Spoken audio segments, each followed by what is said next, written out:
Bonjour, j'espère que vous allez bien. Je suis heureuse de vous retrouver aujourd'hui pour un nouveau podcast. Alors, je suis désolée, je n'ai pas mis la caméra parce que, je me sens pas très, très bien, hein, donc je vais vous épargner ça.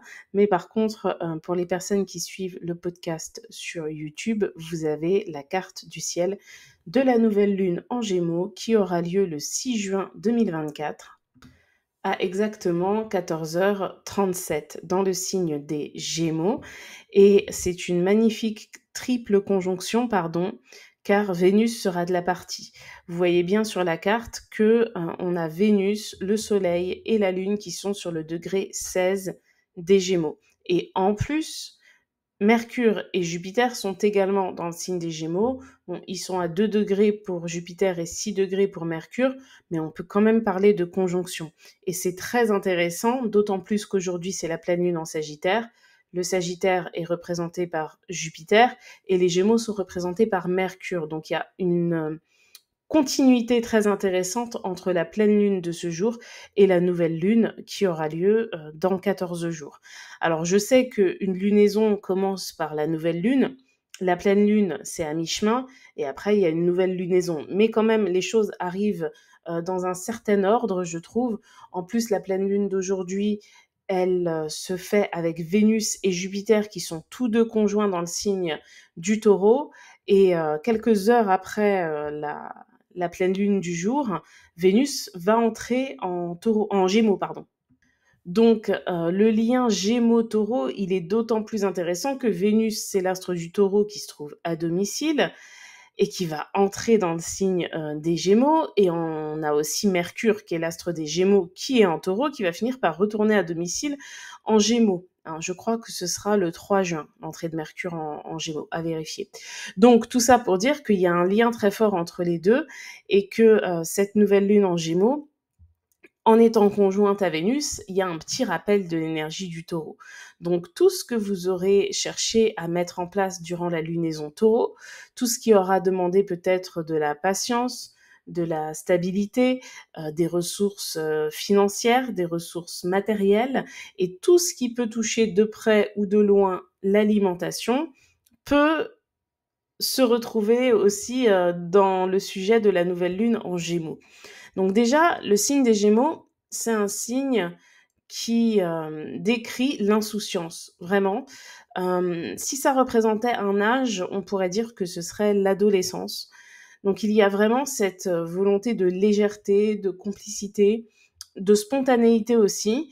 Et ce que l'on remarque, c'est qu'il y a une très belle conjonction effectivement, mais cette très belle conjonction, eh bien, elle est en dissonance avec Saturne en Poisson, qui lui se trouve à 18 degrés au moment de la nouvelle lune. Donc c'est une belle dissonance, et Saturne, c'est l'autorité, c'est l'astre du Capricorne et c'est la planète du temps. Hein. J'utilise beaucoup Saturne en astrologie karmique parce que c'est une planète qui parle de notre passé et des épreuves que l'on a pu surmonter et que l'on a à surmonter dans cette existence. Donc il y a vraiment un rapport au karma avec Saturne, d'autant plus qu'en ce moment, Saturne est dans le signe des poissons. Donc la planète de la construction, hein, parce que soigner ses blessures, c'est aussi se donner l'opportunité de se construire, eh bien, elle se trouve en dissonance avec cette nouvelle lune, pardon, qui nous invite à tendre vers plus de simplicité, vers plus de légèreté, et surtout, l'énergie Gémeaux, c'est une énergie qui ne se soucie ni du futur, ni du passé. La seule chose qui compte réellement, c'est l'instant présent. Donc, on peut voir ce début de lunaison comme un rappel de profiter de l'instant présent. Un rappel qui nous pousse vers cela, mais attention à ne pas trop se détacher de toutes les obligations que l'on peut avoir, parce que ça pourrait avoir des circonstances qui seraient, elles, concrètes. Autant l'énergie Gémeaux est une énergie aérienne, et vous savez, les éléments air et eau, ce sont des éléments qui parlent de quelque chose d'impalpable. Je parle de l'eau parce que Saturne est en Poisson. Donc on est sur des éléments qui ne sont pas certains. Hein, les émotions, ça va, ça vient. Les ressentis que l'on peut avoir, les souvenirs que l'on a sont peut-être un peu flous, D'ailleurs, j'ai lu quelque part qu'il paraît que quand on se souvient de quelque chose, en réalité, on se souvient de la dernière fois que l'on s'en est souvenu. Et ce sont les souvenirs que l'on se remémore le plus qui semblent nous faire croire que l'on n'a pas oublié ce qui s'est passé ce jour-là. Alors qu'en réalité, c'est parce qu'on n'a pas arrêté de se le remémorer. Sinon, le souvenir serait lointain comme les autres. Bref, c'était une parenthèse. Mais en tout cas, l'élément R et l'élément O parlent tous deux de choses qui sont impalpables. On a la vie intérieure, la vie émotionnelle et la notion de croyance avec l'eau. Et pour l'air, on a tout ce qui est relié aux paroles déjà. Donc on sait très bien que les écrits restent et les paroles s'envolent. Alors c'est vrai que l'air, ça peut aussi symboliser l'écrit, mais dans la globalité, c'est plutôt l'esprit, c'est les idées, c'est tout ce qui va nous traverser l'esprit en fait. Et ça, ce sont des choses qui ne restent pas non plus, d'autant plus que ce sont des choses qui sont de l'ordre de l'intime. Hein. J'ai pas envie de citer Florent Pagny qui disait qu'on n'aura pas sa liberté de penser, mais dans le fond, il avait raison. Hein. Et les émotions, c'est pareil. Vous pouvez voir une personne sans pour autant savoir ce qui se passe à l'intérieur d'elle. Le meilleur exemple qu'on a de cela, c'est le rapport au deuil. Hein, toutes les personnes ne font pas leur deuil de la même manière. Il y a des personnes qui vont se renfermer sur elles-mêmes, il y a des personnes qui vont avoir besoin de continuer leur vie comme si de rien n'était, parce que sinon elles sentent qu'elles vont sombrer. Donc tout ça, c'est ce que l'on voit en surface, mais ce qui se passe intérieurement, personne ne le voit. Hein, c'est d'ailleurs pour ça que très souvent aussi, quand on arrête quelqu'un qui est dangereux, que ce soit un pédophile ou un tueur en série, souvent vous avez dans les témoignages des personnes qui disent purée c'était notre voisin et il était tellement sympa, on se serait jamais douté de rien. Donc c'est bien la preuve que l'air et l'eau, les pensées, qu'elles soient bonnes ou mauvaises, et les ressentis, hein, qu'ils soient bons ou toxiques, ne sont pas visibles par l'extérieur. Et donc par rapport à cela, on est dans une dynamique qui est totalement subjective avec les Gémeaux et les Poissons, notamment, parce que ce sont les signes qui sont concernés par la quadrature de Saturne à la nouvelle lune. Et donc, ce manque de constance, ce manque de raison aussi, hein, on peut le dire, peut amener alors vers la route de la perdition, mais aussi vers la route des grandes idées. Hein. À l'image, j'ai pas d'exemple en tête. Si, j'ai un exemple, mais je crois que je l'ai donné déjà il y a pas longtemps, donc bon, tant pis.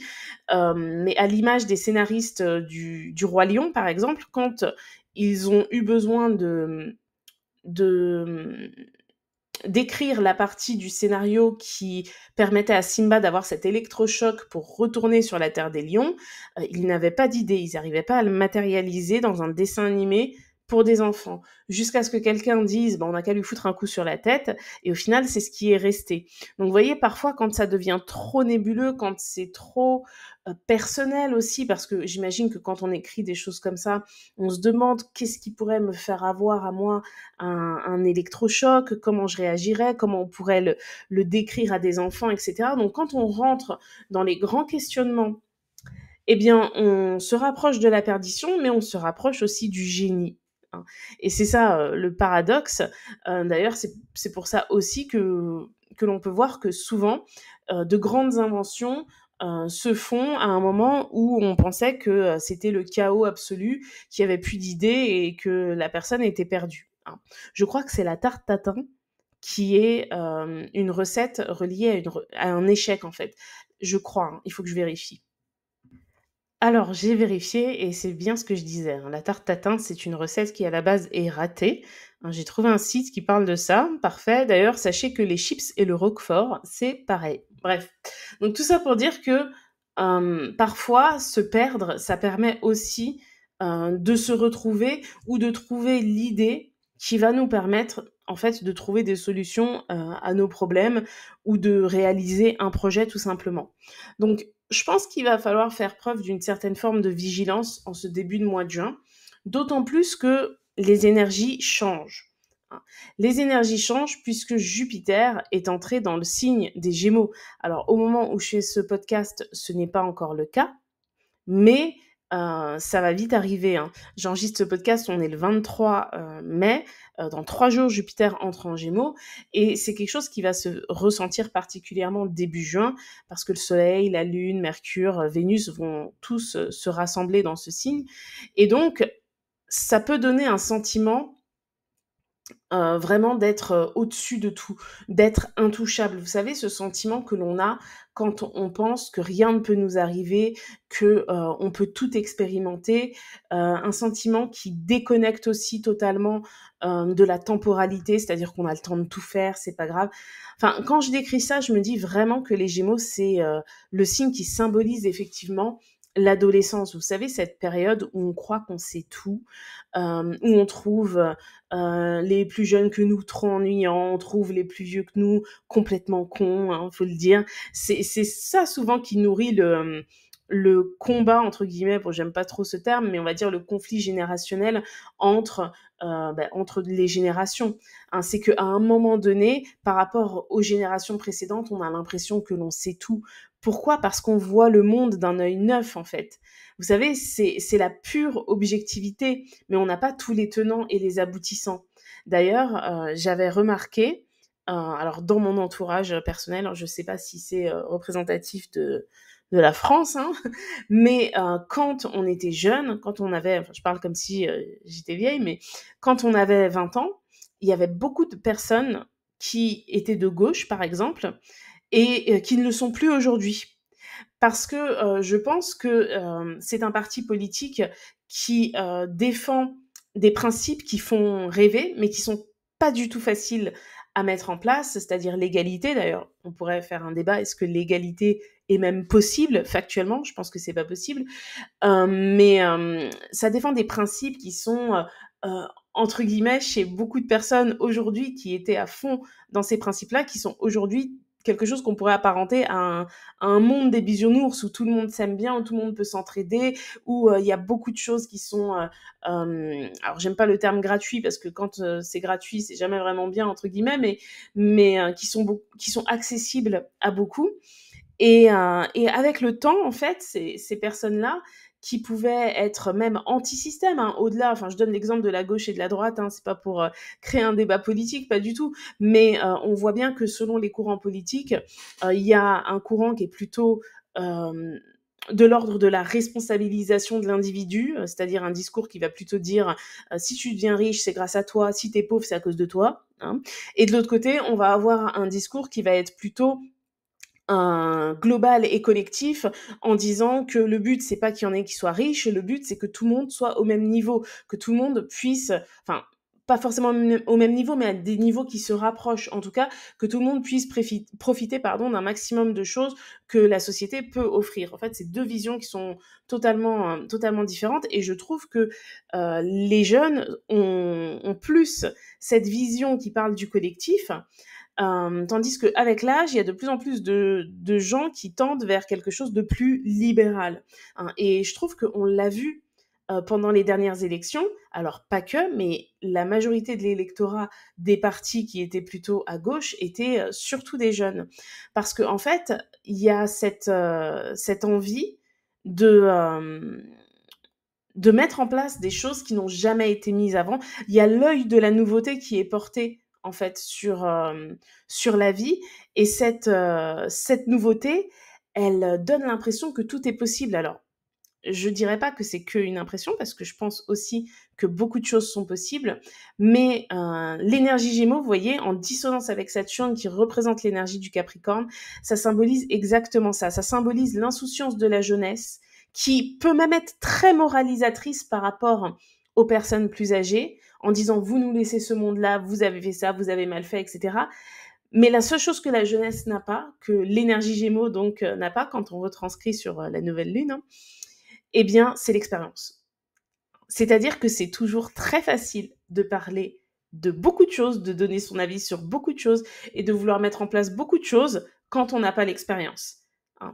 Je reprends mon exemple politique, hein, et vraiment, je ne veux pas faire un débat politique, hein, ça reste assez simpliste, mais les courants politiques qui peuvent être dans l'attente de faire, par exemple, payer plus d'impôts aux gens pour financer certaines choses, eh bien, les jeunes qui peuvent dire ça, en attendant, eux, ils sont encore étudiants, ils n'ont pas travaillé. Donc, moi, j'en ai vu beaucoup dans mon entourage changer totalement de discours quand ils sont arrivés à l'âge où ils payaient beaucoup d'impôts. Vous voyez ce que je veux dire? Donc en fait, il y avait pas cette expérience-là. Cette expérience qui, au final, est personnelle. Mais c'est ce que je vous disais tout à l'heure. C'est pour ça que l'exemple politique, je trouve qu'il est parfait. Vous savez, c'est un peu comme la religion. C'est très personnel. C'est des visions qui sont très personnelles. Et l'énergie Gémeaux et l'énergie Poisson que j'évoque ici sont des énergies, comme je le disais tout à l'heure, qui tendent vers la subjectivité, hein.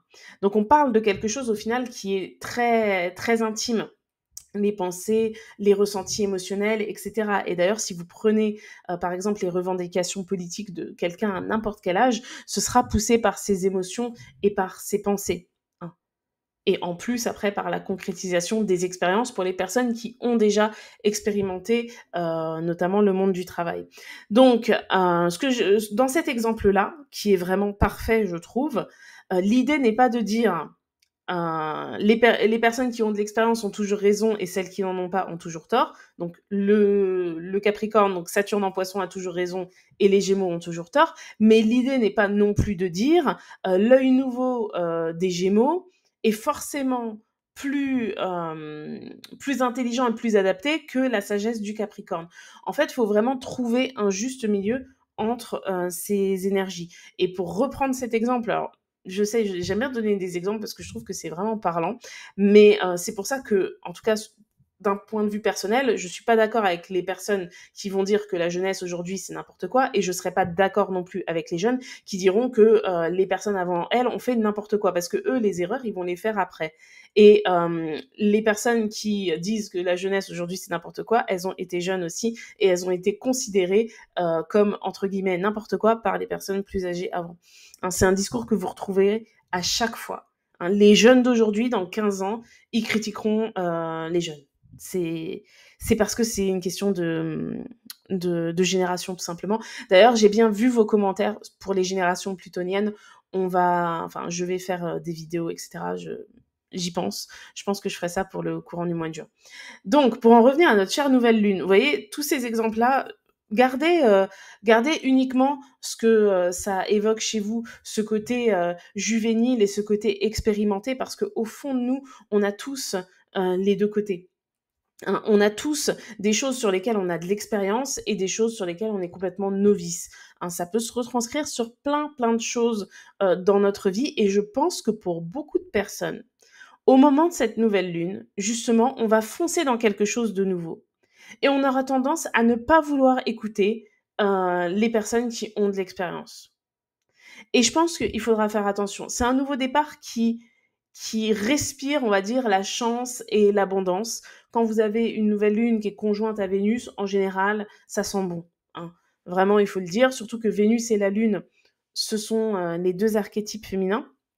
Donc il y a quelque chose de très intuitif, de très porté sur tout ce qui peut être visuel, tout ce qui peut être sensoriel, tout ce qui peut être lié au charme de l'individu, alors que ce soit le vôtre, que ce soit les personnes que vous allez rencontrer ou les personnes que vous avez envie de charmer, hein, que ce soit dans le but d'une relation amoureuse ou dans le but de vendre un projet ou de monter quelque chose ou de chercher à avoir des clients, etc. Peu importe ce que vous recherchez, c'est une énergie, une nouvelle lune qui est très favorable sur le plan social, sur le plan de la communication, je dirais même sur le plan administratif aussi. Hein, d'ailleurs, je crois que le 6 juin, c'est le dernier jour pour déclarer ses impôts, du moins en Île-de-France. Mais je viens de vérifier, c'est le jeudi 6 juin, pardon, je bafouille, à minuit pour les départements 55 à 976. Par contre, pour les autres, les départements 20 à 54, c'est le 30 mai. Voilà. Donc voilà, j'ai fait la petite prévention pour les impôts, l'astrologue taureau. Mais bref, donc tout ça pour dire qu'il y a vraiment aussi quelque chose d'administratif qui peut se régler à ce moment-là. L'administratif, c'est représenté par la balance et aussi par le côté sagittaire, le côté officiel. Donc là, on a Vénus et Jupiter qui sont là. On a Mercure qui est à domicile, donc c'est un Mercure qui est très très fort. Et tous ces astres, vraiment, ça annonce quelque chose vraiment qui peut être très positif. Pour les personnes qui vivent en métropole, ou du moins à Paris, parce que là j'ai la carte de la lune, enfin de la nouvelle lune, pardon, à Paris, donc qui a lieu à 14h37. On a même le milieu du ciel, hein, à ce moment-là, qui est dans le signe des Gémeaux. Donc ça fait quand même du monde. Et ce qui est fou, c'est qu'il n'y a pas d'harmonie avec les autres astres, si ce n'est cette dissonance à Saturne.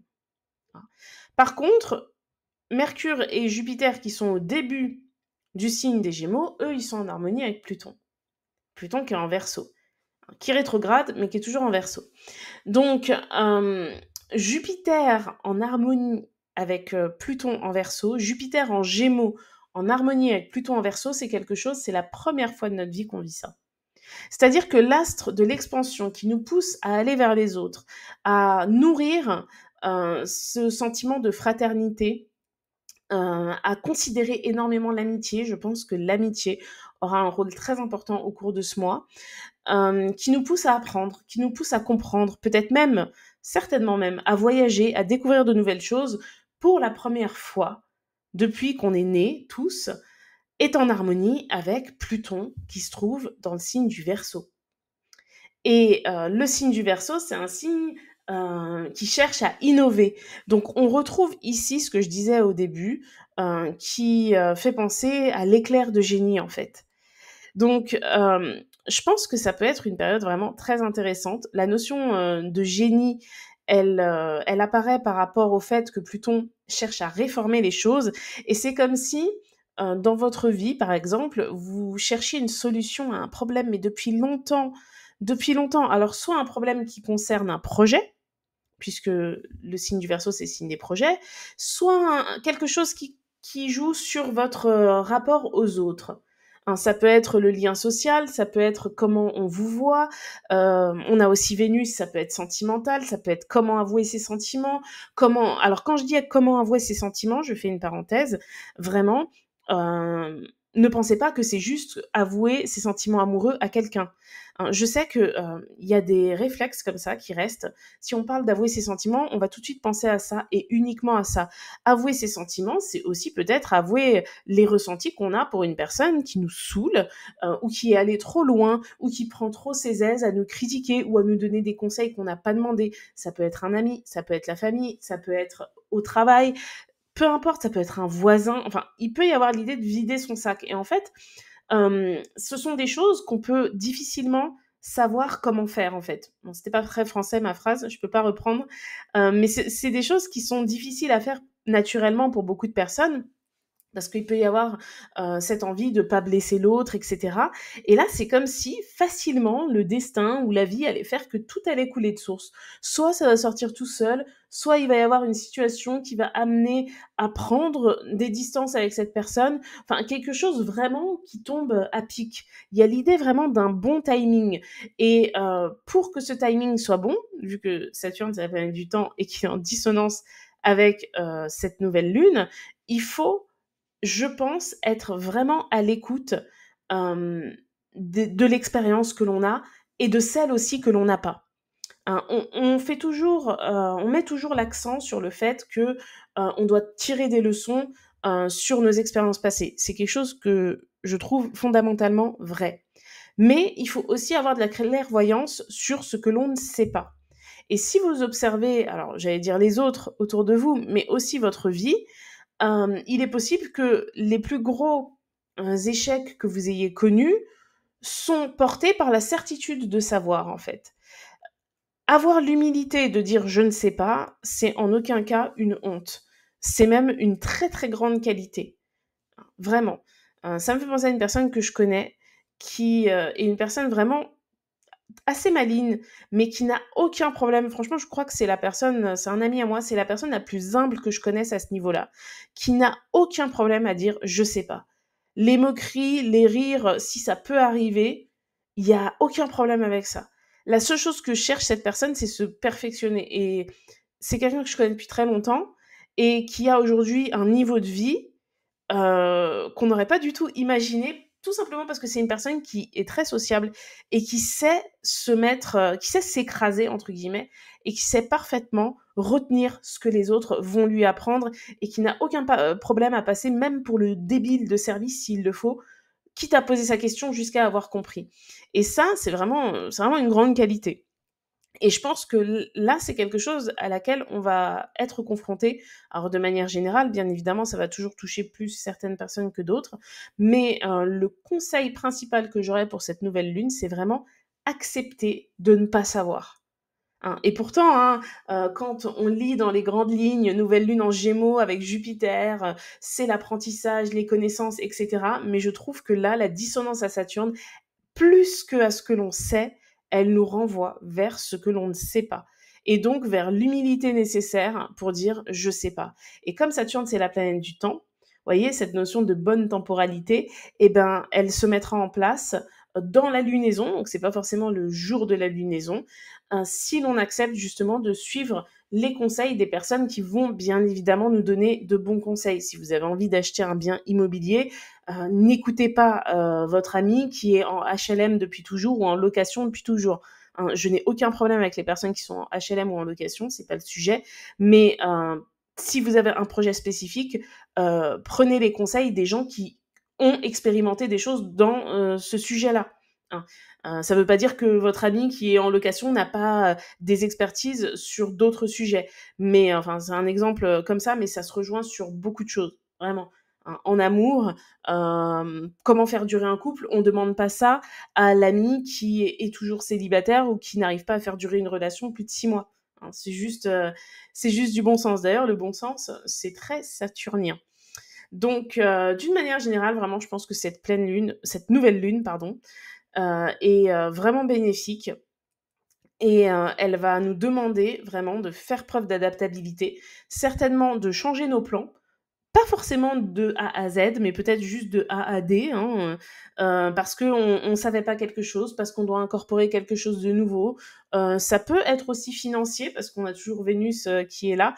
Mais moi, je pense que vraiment, accepter de s'écraser va apporter beaucoup de chance à beaucoup de personnes. Et tout à l'heure, je donnais un exemple politique.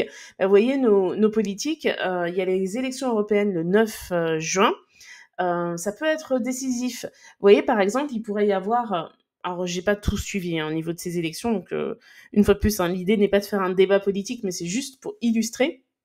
Mais il pourrait y avoir un des candidats ou une des candidates qui croit que tout est acquis à ce moment-là et qui va faire une faute qui va complètement changer la donne, par exemple. Ou à l'inverse, un candidat qui pense que c'est foutu, qui va avoir peut-être une belle surprise. Vous savez, les réseaux sociaux peuvent avoir un impact fort par rapport à tout ce qui va se passer aux alentours de cette nouvelle lune, justement. Parce qu'on a Pluton en Verseau, qui est en harmonie avec Jupiter, qui est en harmonie avec Mercure, donc il y a l'idée de faire passer des messages d'une manière nouvelle en utilisant les technologies, etc. Donc il peut y avoir, je sais pas, un gros scandale ou quelque chose, vous voyez, quelque chose un peu à la DSK en 2010, je crois que c'était, oui. Donc tout ça c'est possible parce que il faut pas, comment dire, il faut pas croire que tout est gagné d'avance en fait. Et c'est justement ceux pour ces élections, hein, je pense, qui arriveront à maîtriser le fait que rien n'est gagné d'avance, qui s'en sortiront peut-être le mieux. Donc je donne l'exemple des élections parce que j'ai parlé de politique et j'y ai pensé vu que c'est juste après. Il me semble en plus qu'aux européennes, il n'y a qu'un seul tour, donc c'est quelque chose qui va se jouer une fois. Mais dans la vie de chacun, ça peut se ressentir. D'autant plus que le 9 juin, Mars va entrer dans le signe du taureau. Hein. Donc, agir de manière taureau, c'est agir de manière, alors stratège, mais calme, posé. Il n'y a pas l'idée d'aller plus vite que la musique. Donc voilà. En tout cas, j'espère que cette vidéo, ce podcast, ça dépend où vous l'écoutez, vous aura parlé. N'hésitez pas à laisser des commentaires et à donner vos ressentis, ou même sur les petits exemples que je peux donner, à dire ce que ça vous évoque, etc. Et voilà, donc en attendant, je vous souhaite pour ce jour, pour les personnes qui l'écouteront le jour où je le poste, une très bonne pleine lune en Sagittaire, et sinon je vous souhaite d'avance une bonne nouvelle lune en Gémeaux, ainsi que plein de beaux projets. À bientôt!